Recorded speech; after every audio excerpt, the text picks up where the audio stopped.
Hey guys, so I'm really excited to do this build. If you see, the PC that was over there was my Corsair 5000D build that had the 14700K 3090 in it, 64 gigabytes of DDR4, a bunch of other stuff. I ended up selling that, and you know, it gave me a good excuse to buy a new case and just building it. So after seeing a few videos, I decided to look at these ProArt cases, and you know, they're really nice.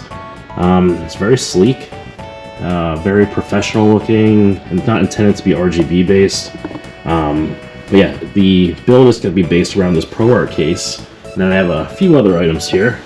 I ended up picking up this Z790 ProArt motherboard. I moved the 14700K into it, as well as the 64 gigabytes of DDR5, 6000 megahertz or mega transfers, 2 terabyte NVMe, this 1600 watt EVGA gold power supply. I know it's a little bit overkill, but who knows what I might put in here? Maybe a 5090, maybe two 5090s. I'm not 100% sure. And then I got the ProArt 420mm AIO. Looks pretty generic, but it has a nice looking ProArt pump head on there, so we'll be building with that. And yeah, let's take a look at this case. So one of the first things that I'm noticing about this case is this thing's freaking massive.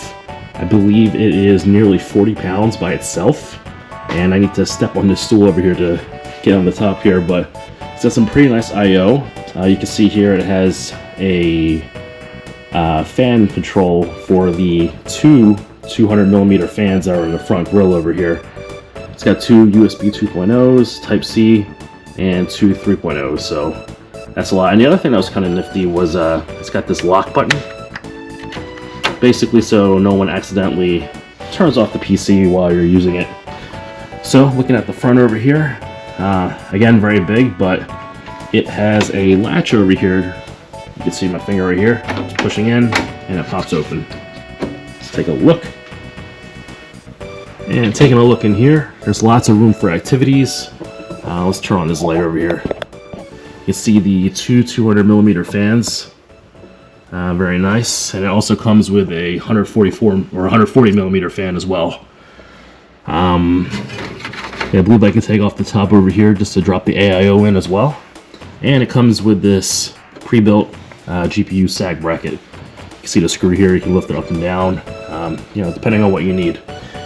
And then to access the front grille, you can see these buttons right here. There's one on each side. Let me just put the camera down real quick. So you can see it popped open. Take it right out. And the two massive ProArt fans. The other thing I noticed about this as well is there is a smart sensor for the filters. Basically, there's a change in back pressure or front pressure, however you want to look at it. There is a LED here that lights up that basically says you need to clean it. So that's pretty neat. So it's sort of like a smart case. And again, back to the fan control, you can see the fans are this hub right here is connected to a some sort of fan control hub around the back. And basically you can have it set to auto, or you can do max, you know, depending on what you want to do here. So let's take a look around the back. So something else I immediately noticed as I was rotating this around, it has wheels.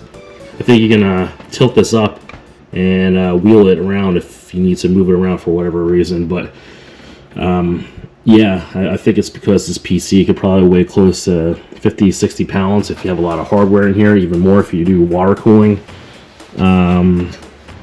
It's got one of these weird lock mechanisms over here, but same mechanism to access the back panel. You hit this button, pops right open, take it off. One moment. And you know, one thing I'm noticing that I also notice a lot of other YouTubers also notice is the basement down here is not too spacious, especially considering I have that 1600 watt that I plan on putting in here. I know not many people still use hard drives, but you know, some people do if you're creator type, you know, 20 terabyte drives and whatnot. But for me, I'm not going to be using that, so I'm definitely going to be taking this out. And it actually also has another bay here, it looks like. So for me, I'm going to have a lot of room for activities once I remove this. Taking a look around here, if you look at it from the side profile, there's a decent amount of space here for cable management. But yeah, it looks like I'm going to have to be pretty efficient here as far as cable management goes. And you can see here a bunch of intricate system here of PWM cables over here. I'm gonna have to take this apart and see what goes where, but I'm pretty sure there is some sort of interface between this and the USB port on the motherboard. Excuse me. But yeah, let's get into this case and start putting in the rest of my ProArt pieces, and we'll go from there. Alright, so I'm moving along the build here. I got the motherboard installed as well as the AIO. So something interesting, gotta hop on my stool here real quick. But there is a pretty big compartment here for the AIO. So it kind of hides that away and it allows for more clearance, I guess, from the underside. There's a cool little compartment here for your Wi-Fi antenna. So yeah, it's coming along here. One thing I will say though is I was kind of hoping that there was some standoffs, or not standoffs, but holes here to kind of hide the cables, but we'll see how it hides itself once we put those cables back there. Got further along here with the installation. I took out the whole basement thing right here. And that's a pretty nifty feature, and it certainly helps with installation of the power supply. It is a little bit of a pain in the butt, lots of screws. Have to look up the manual, never do that. And the hard drive base here, basically have to remove that shroud in order to remove these as well. So I'm going to remove those and continue with the install. Alright guys, we finally pieced it together here. And let's turn on the light here real quick. Yeah, didn't really help too much, but yeah, it's looking pretty good. Obviously the PCIe cables aren't just going to be laying there. I just threw in a 3070 Founders Edition for now until I get my 5080 or 5090 coming in later this week. But yeah, it came out pretty nice. So let's turn this on. Okay, let's turn this on.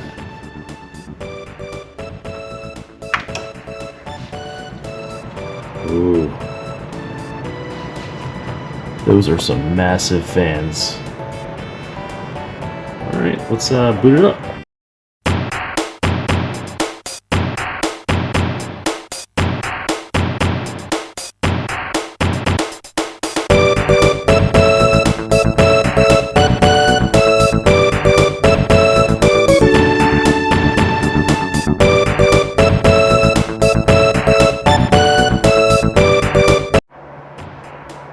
So yeah, this is pretty nice to build in. I'm liking the way it looks over here. These two massive fans, wish you could feel it, but there is a lot of airflow being put through here. I do like this GPU bracket over here. Obviously, we don't need that for this 3070 Founders Edition. But yeah, I mean, when you throw in a 360mm 5090 or something like that, yeah, I could see this certainly being beneficial and whatnot, but for the time being, I don't really need it right now. Everything else is pretty nice. Overall aesthetics, I do like it. The only RGB right now are the Corsair RAM sticks, as well as this little single bar of light here on the ProArt 420mm AIO. So yeah, the big thing with this is obviously airflow with these two 200mm fans here. So let's run some benchmarks to see how the temperatures fare.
Alright, so we finished that benchmark. You can see here that the max temperature was about 69 degrees Celsius. And, you know, about 25,000 for the score here, which is pretty much maybe on the higher end of what a 3070 should perform at. But, yeah, that was with the default fan settings for the front two fans. So if we flip this to max, maybe you can kind of hear the airflow there, but let's try that one out.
Alright, so with the fan max setting, we were able to keep down the saturation temperature for whatever the semi-closed system maxes out at from 69, 70 degrees to 66, 67 degrees.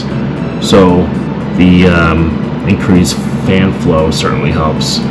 But yeah, ultimately, pretty happy with this build. This ProArt case is, you know, although it's expensive, it's pretty premium. It's got two 200mm fans, 140mm exhaust fan there, and then three 140mm exhaust fans there at the top of the AIO. So, yeah, definitely a case that's you know, very elegant looking, and if you know you're caring about performance, not so much, you know, the latest and greatest fish tank type style cases or anything like that. This is definitely a great option, especially for like creator style builds. So yeah, hopefully I'm gonna swap in that 5090 or 5080 for that 3070, but we'll see.